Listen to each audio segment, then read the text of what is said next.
Thank you. So welcome everyone. I hope it's a good time for you guys for a webinar. So today that's another series of our FLSO webinar. And today is a specific webinar around the application of the FLSO flow sensing technology for medical air application. Next slide, please, Chris. So the webinar is scheduled to last for 30 minutes, and then we're going to take 15 minutes of Q&A. We ask you to remain muted during the presentation, the first 30 minutes. And then for the last 15, you can either ask your question on the chat, or we can actually turn the mics on and have a live discussion if you prefer. No problems at all. Don't forget that you will get the slides and the recording of this video within 2 to 3 days after the event is over. So probably before the end of this week. So you don't have to worry about asking us for the slides. This will come through directly in your inbox if you registered with us. Okay. Today the presenters will be those three people on the screen. Chris, who is our head of systems and application based in Cambridge, UK. Myself, who is the head of marketing and product management, and Annie, who is our marketing manager, who's going to be our moderator, especially for the Q&A session at the end. Next slide, please, Chris. So we have articulated the presentation today in 5 sections.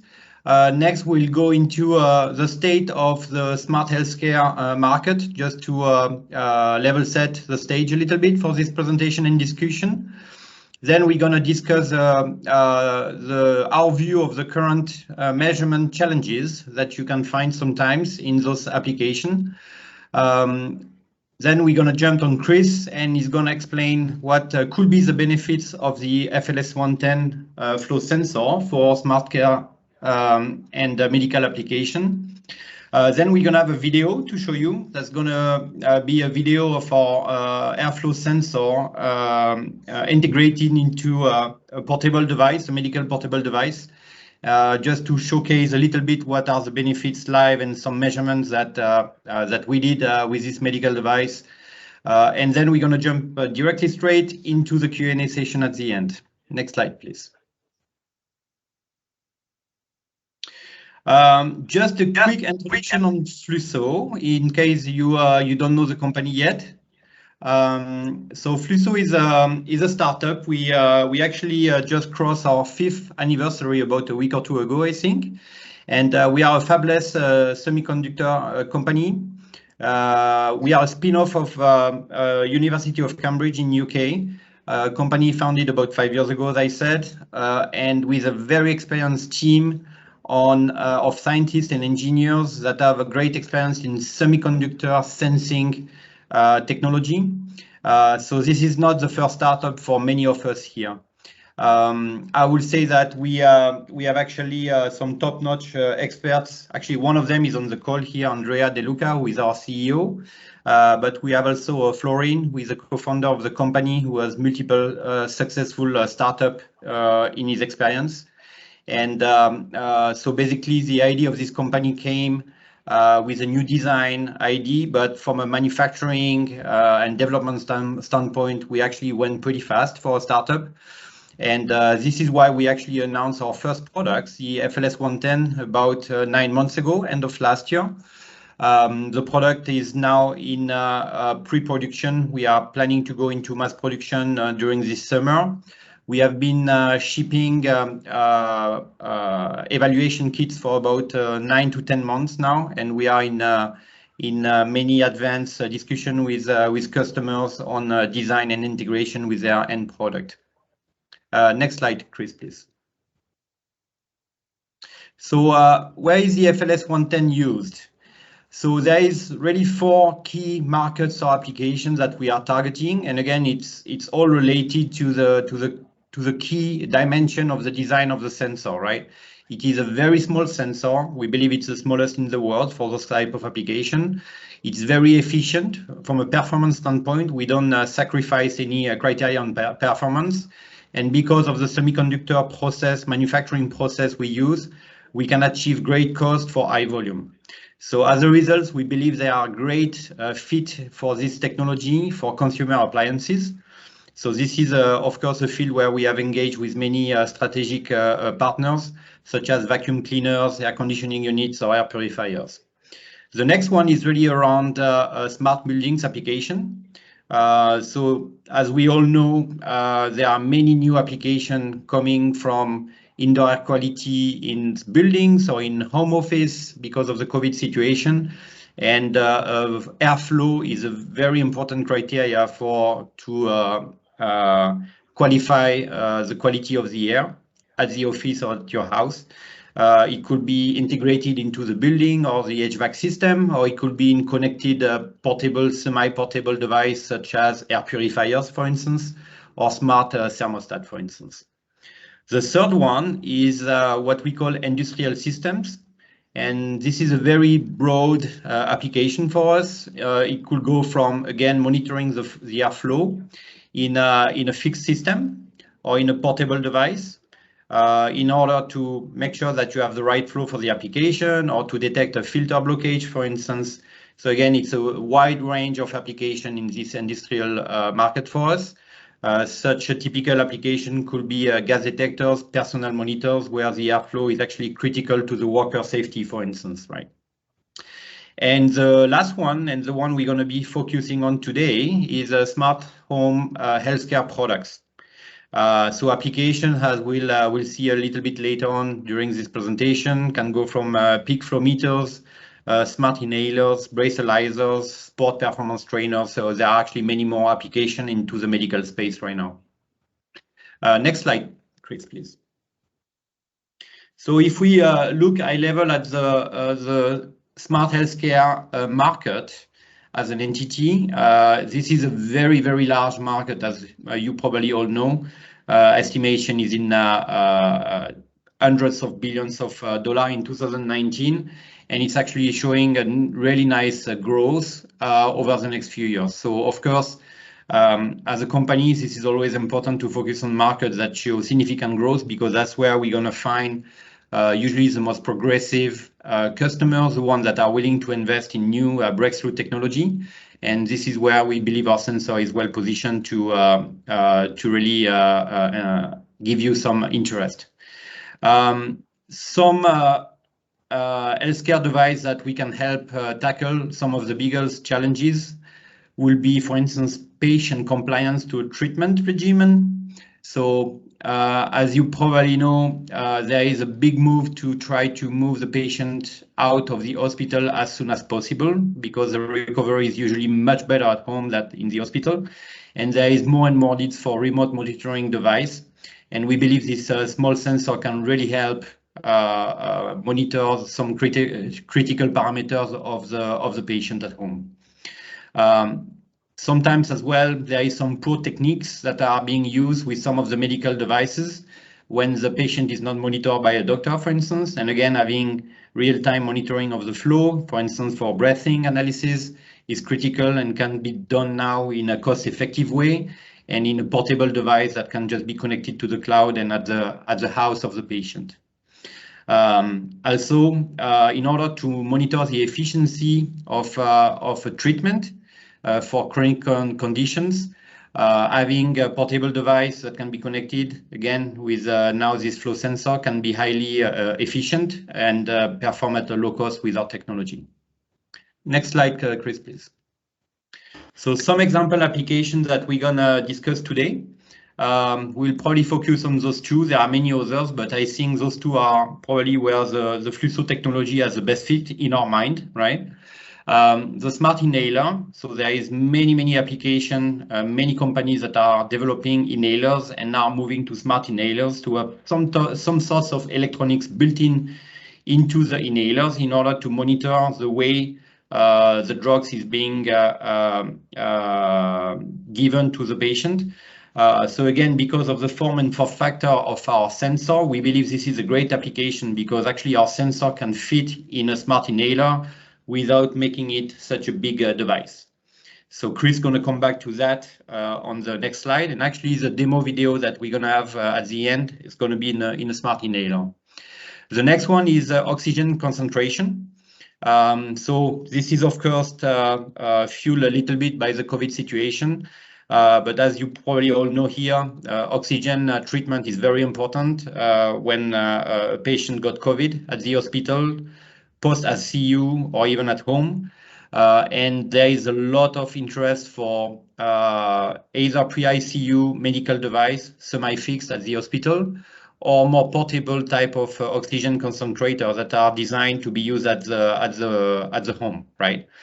And again, monitoring the airflow is something very important. We believe that we can help by having still a very small sensor, not sacrificing anything on the performance aspect, while delivering a cost-effective solution that enable medical device manufacturer to integrate the sensor in each device. And now I would like to turn it to Chris to go a little bit more into the technical presentation and more in details on this medical application. Hi there, thank you, Thomas. So as I said, we're going to focus on two particular applications of our technology in the medical space today. And the reason that we're going to focus on these is because they give a good example of the particular benefits that the FLS110 provides. But of course, I'm sure that everyone on this call will have their own applications in mind, and will be able to see how our technology might be applicable to the particular technical challenges that they face in their application. So at the moment, with smart inhalers, with current technology, typically standard inhalers are given to patients. They have a prescribed dosage, and the respiratory function of the patient is only measured occasionally when they go into their GP surgery or into hospital to have their lung function checked. Some inhalers are now able to track usage of the inhaler, mainly by measuring the time when the inhaler is actuated, when the canister is depressed, for example, in the image on the left. But most smart inhalers cannot yet directly monitor the user's inhalation as they use the product. And this lack of feedback on respiratory function and lack of feedback on correct inhaler technique, correct inhalation technique, can result in incorrect dosage. And that can lead to poorer management of a patient's asthma, worse patient outcomes. And as is going to be a theme when we talk about these medical devices, more frequent trips to the doctor, more frequent visits to the hospital, which of course greatly increases the cost of care, because every time you go into hospital or go and see the doctor, that's a very expensive process. Using our technology, the FLUSO technology, the FLS110 is small enough to fit inside almost any inhaler. It's suitable for battery-powered applications because it's very low power, and it's fast enough. It has a sampling rate of 250 Hertz to resolve even a single breath in great detail. And this allows not only compliance, but also the technique with which the patient uses the inhaler, and also their respiratory function. All of this can be monitored with every use of the patient's smart inhaler. And this information can be fed back to the cloud and then to the patient's physician, so that the patient can be kept track of and to help ensure better patient outcomes. And the key here is that by having this monitoring, by having this data available to be reviewed either with AI techniques or by a physician, the goal is to reduce the number of times that patients need to visit a hospital, the number of times they need to go see a doctor, and therefore reduce the cost of care and obviously the inconvenience to the patient as well, and also improve their health and well-being. If we now look at the second application, which is in an oxygen concentrator, using current technology, the start of inhalation when you use an oxygen concentrator is detected usually by a pressure sensor, but the amount of oxygen delivered is not directly measured. So in a typical application of an oxygen concentrator today, a valve is opened for a short period of time to deliver a burst of oxygen at the start of the user's inhalation, but the precise amount of oxygen that the patient actually receives is not directly measured.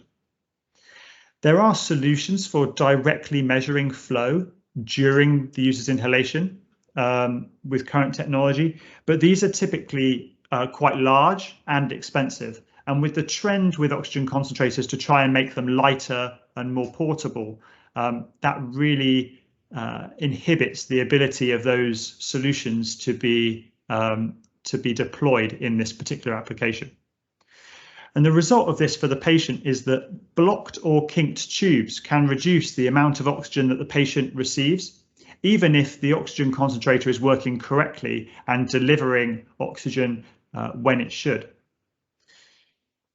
Also, because of the potentially high cost of some of these sensing devices, if they were to be included in an oxygen concentrator, it's going to drive up the cost and the physical size of the concentrator.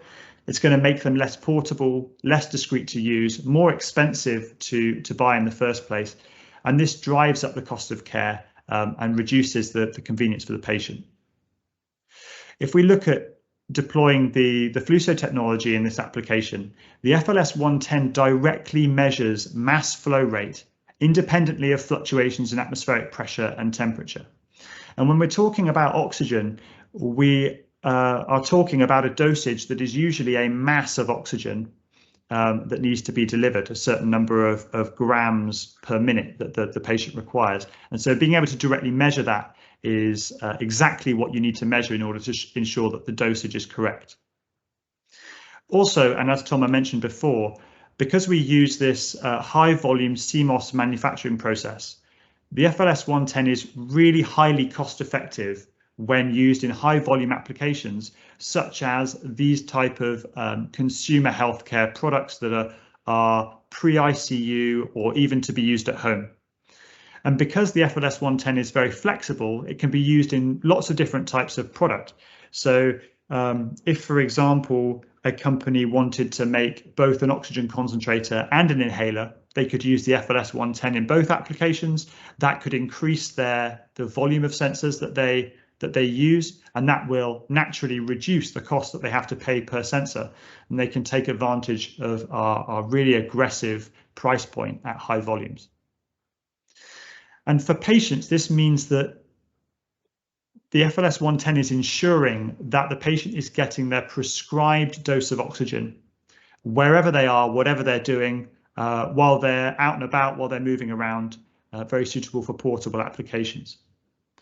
Also, because that FLS110 is very cost efficient in volume, and it's small enough and low power enough to fit into portable devices, it's not driving up the cost of care, and it's not making the product less convenient for the patient to use. So they're not having to suffer any of the penalties that they might have otherwise had to using a different flow sensing technology. So let me talk now about some of the highlights of the FLS110. It's the world's smallest flow sensor, and this makes it possible to install this device into even the most densely packaged products with complex flow paths where perhaps you wouldn't have even thought that you would be able to fit a flow sensor before. The sensor uses a thermal flow measurement principle, and that means it directly measures mass flow, and it does that very independently of changes in pressure. The sensor is also temperature compensated using an onboard temperature sensor that's actually inside the FLS110 package. And what this means is that as you're moving around, maybe it's a portable device, and you experience changes in environmental conditions, changes in temperature, changes in pressure, because maybe the device is being used at different altitudes or in different weather conditions, it's still going to remain highly accurate and give you that precise measurement that you need in order to ensure that the patient is getting the most from the product that they're using. Traditional mass flow sensors are typically sold as modules that includes an integrated flow fixture. They include things like a PCB and other electronic components around the sensing component. So if you look at the example image that I show in the bottom left of this slide, you can see a typical mass flow sensor, and you can see the black flow fixture, the PCB, and umpteen electronic components that are required to drive and report the readings from the sensor. All of this additional equipment adds enormous cost, and it also makes this type of solution really difficult to integrate into space-constrained designs. In contrast, the FLS110 is designed to integrate into your existing flow path in your product with minimal design changes. And that means that we have to support many different types of flow measurement fixture that might be most appropriate for your particular device. And that includes things like orifice plates, venturi tubes, laminar flow elements, all of these things. The FLS110 can also make use of resources that you may have available on an existing microcontroller, and it only requires 2 external resistors in order to make the flow measurement. And what this means is that when we look at the image in the bottom right of this slide, you can see that this is the FLS110 integrated into a system. The sensor has been placed on a PCB with the other components that would be on the PCB anyway to offer other functionality in the product. And the blue part represents a component that you're already molding for your existing flow path. So we're not asking you to purchase an additional component or mold an additional component, simply to include an additional feature into a component that you're already molding already to carry the flow. And this means that the FLS110 can really be integrated very quickly, easily, and cheaply into an existing design, or of course, into a new product design. Of course, none of this would mean anything if the FLS110 didn't provide the level of accuracy that is required for these precision medical applications. And the FLS110 achieves really great accuracy in system. And the way it does that is by using an in situ system calibration. So when you do an in situ system calibration, the calibration approach doesn't just take into account any variation in the sensor, it also takes into account variation in all the other components of your system. So variation in the geometry of the flow path, for example, or variation in any pumps or fans that might be in the product. And this ensures that any of that variation doesn't affect the accuracy of the final measurement of flow that's made by the FLS110. And this means that better than 5% accuracy is possible in system using a multi-point calibration across the flow measurement range of interest. And what this means is that the FLS110 can significantly outperform more expensive competitors' products which come pre-calibrated in terms of in-system accuracy. And we can see this here. I've reproduced a graph that was actually created not by us at Fluso, but was created by one of our customers when they were performing a competitive evaluation of the FLS110 against a much more expensive calibrated flow measurement product.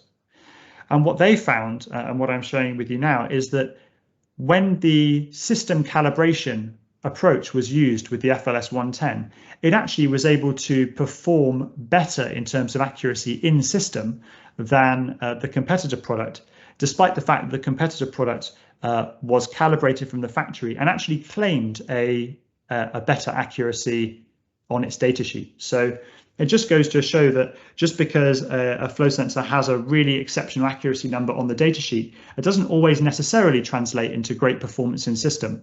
And it's really in system accuracy that we want to be focusing on when determining whether a particular solution is fit for purpose.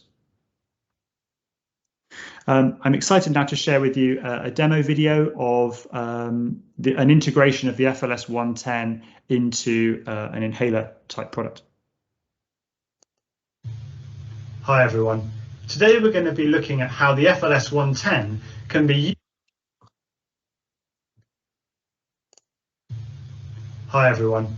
Today we're going to be looking at how the FLS110 can be used to measure the mass flow through an asthma inhaler. Now, some of you might not be familiar with the FLS110, so I'm going to hold up an example PCB. The FLS110 is the world's smallest mass flow sensor. You can see it there, it's that small black component in the middle of the green PCB. It's 3.5 millimeters by 3.5 millimeters, so it really is tiny. And we're going to be taking this mass flow sensor and demonstrating how when we install it into an asthma inhaler, like the one I have here, it can be used to measure the mass flow through the asthma inhaler as the person inhales through the device. Now what I have set up is the FLS110 here on its PCB. And normally this would be connected in a product over I2C to something like a Bluetooth SoC, which could capture the data and send it over Bluetooth to perhaps a phone app. But because this is a demonstration and I have to retrofit this into an existing training inhaler, I've got the FLS110 here connected by a flexible ribbon cable to the I2C to USB adapter that we use with our evaluation kit. And this will allow me to measure the signal from the FLS110 using the GUI software on my laptop and show you what the FLS110 is able to measure while I use this inhaler. All right, so I have the FLS110 connected to my laptop by this black USB cable here. Now I'm going to take some breaths on the inhaler and we'll be able to measure the flow using the FLS110.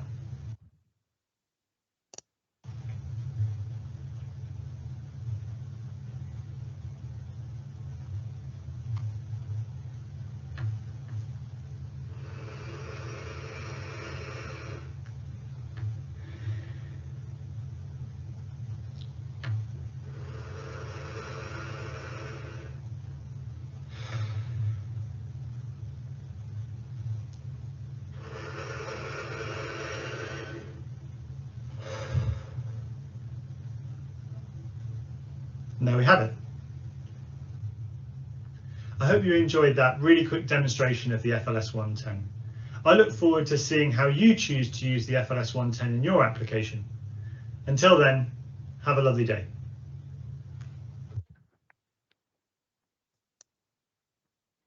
Okay, so apologies for some of the slight pauses that were in that video. I'm not sure why it did that. I'm going to hand back over to Thomas now, who's going to tell you a little bit more about our FLS110 evaluation kit. Thomas. Thank you, Chris. Great video indeed, right? So the best way for customers or early prospects to evaluate our technology and what we claim from a performance standpoint is really the evaluation kit, which is something we developed about a year ago. This is exactly what Chris was using on his video. So you can see it's a very simple experience for the customer. You have a USB adapter, you have a flex cable, you have a flow fixture. So we have different types of flow fixture. So we have around 12 different evaluation kit depending on the flow that you are interested to measure, going down to 0 to 200 cc per minute to 0 to 500 liter per minute. So we have a wide range of flow depending on your application, and based on the flow we will provide you a different flow fixture, either flow through or bypass or Venturi mode, and you can basically do a bench setup if you have an existing flow controller, for instance, reference flow meter, and you can play with it. We provide the GUI software that you can download from our website when you get the evaluation kit, and you can exactly play the way Chris was doing it during the demo. You can record data, you can export to Excel if you want to do some correlation with a reference flow meter again. So again, it has been successful for us, for our customer to test what we claim is true. And so far we have had excellent feedback on the performance of our sensor. And the evaluation kit usually ship from UK within 2 weeks. It's really the best way for you to get your hands around our technology. So again, we can provide, if you're interested to get one, just you can send us an email at sales@flussolimited.com, and we'll provide you a quotation for this evaluation kit. If you attended the webinar, put a note in your email. We'll provide you a special discount for the evaluation kit. Next slide, please. So I think we are getting towards the end of this presentation. Anid, you want to take over the questions? If we have any questions in the chat, or if anyone feel brave enough to go live and ask the question directly. Yes, of course I do. Hello, everybody, if I haven't said hello to you. First of all, you're more than welcome to write in the chat box if you've got a question. You're more than welcome to go off mute and ask questions directly to Thomas and Chris. And I know that Andrea is online as well if anybody wants to talk to him. In the meantime, while you're typing away and finding out your questions, I got a couple from an email from an attendee who couldn't make it. So let me just start with. I got two or three from me. What are the advantages of the FLUSO sensor over pressure sensors for this application? Does anyone want to take that? Yeah, I can take that one, Annie. So particularly for medical applications, sometimes a pressure measurement is not necessarily a direct measure of the parameter that you might want to be monitoring. So as a sort of example to illustrate this, in the oxygen concentrator application, where you're wanting to measure the mass flow of oxygen, the mass flow of oxygen is something that needs to be directly measured. A pressure measurement could tell you the volume flow of oxygen, but that measurement could be perturbed by changes in pressure and temperature.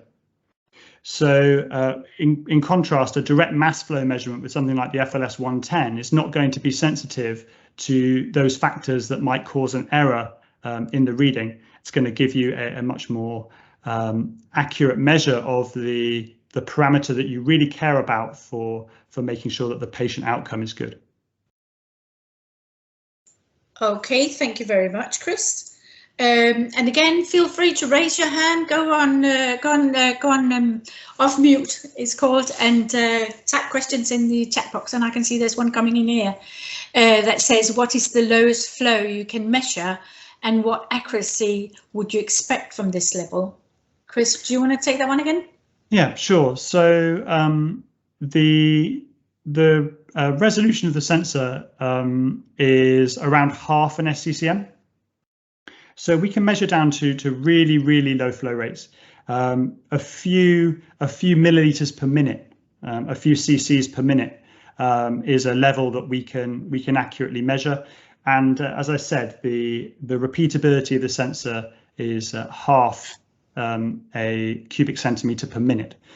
So when you're looking at applications that are typical breath applications that are in the many liters a minute, then we really can achieve great accuracy in that range. Okay, hope that answered your question, John. Otherwise, just keep on posting. And I got another one that's sort of a little bit related to that. What is the power consumption of the sensor? Sure. So when we're thinking about portable applications, we want to consider obviously both the active power consumption of the sensor when it's measuring. So when the sensor is actively measuring, it uses between 12 to 15 milliwatts typically. However, the sensor measures very, very rapidly. You can take a reading in just a few tenths of milliseconds. And so the sensor in a portable application will probably spend most of its time in idle.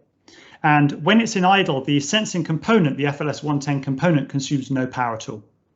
The microcontroller that is driving the sensor, which you may already have in your system and you may be using for other things, that may have an idle current that's typically in the microamps, but the sensing component itself adds no additional power unless you're actively measuring. Now, I think that's important to add also that, Chris, that the duty cycling is completely configurable to the application. So again, Absolutely. Depending on your application, we can sample very quick up to 250 Hertz, if I remember correctly, Chris. That's right. Or if you don't need a measurement that fast, we can go as low as you want, basically, right? So again, so the power consumption is tied to that, right? Which leads to the next question is what is the measurement range, basically? So the measurement range of the sensor in direct flow, when you're passing all of the flow through the sensor, is up to 200 cc per minute. So it's quite a low flow. But then when you consider that we would typically operate the sensor in a bypass configuration, where the majority of the flow bypasses the sensor and only a small amount goes through, we can measure up to thousands of liters per minute. And actually we're tackling a lot of applications, particularly in floor care, where we're looking at 40, 50, 60 liters per second. So that's 3,600 liters a minute or even more. So yeah, the range of the sensor is really dependent on your application. And that's why, as Thomas said, we provide such a range of flow fixtures, because we know that every application has a different measurement range. Cool. I think we have a question in the chat, Annie. Yes, we do. I've seen it. And John would like to know how sensitive the sensor to pulsation in the flow stream. It's a really good question. The sensor actually comes with configurable averaging. So if you have a flow that has some pulsation, has some noise in that flow, then you can configure the amount of averaging that the sensor uses from as little as 1 point all the way up to 128 points. So if you have an application where you're concerned about pulsation, then you can, using our evaluation kit GUI, configure the number of averages and see what amount of averaging is right for you. Okay, again, hope that answered your question properly. I got a final one, unless somebody else wants to raise a hand or go off mute and ask Chris or Thomas a question. There is one here that would like to know, how is the sensor assembled in high volume? Yeah, absolutely. So because the sensor is targeted at high volume applications, we really wanted, as far as possible, to make the assembly process of the sensor suitable for full automation. So the sensor is supplied in high volumes on tape and reel. That tape and reel is then fed into an automated pick and place machine and is IR reflow soldered onto the PCB using a standard JEDEC IR reflow profile. Once the sensor is placed onto the PCB, you can use a sealing solution, either a couple of O-rings or perhaps a gasket, to make the airtight seal between the sensor and the manifold when you assemble that PCB with your flow path. Once that's done, the sensor can be calibrated in a number of different ways depending on your requirements. And one of those methods is completely automatic at first system power on for those customers who are really concerned about maximum automation, minimum cost at high volume. Okay, I think that's anybody else? Would anybody else like to ask any questions whatsoever? I think we're through them. Thank you very much, gentlemen. Thank you for coming to see us. And as Thomas said at the start of this show, that a recording of this webinar will be with you within the next 24 hours. And so will a PDF of the deck that you have seen here today. Any questions, always reach out to us. Thank you very much and have a great evening, morning, afternoon. Thanks, everyone. Take care. Thank you, everyone.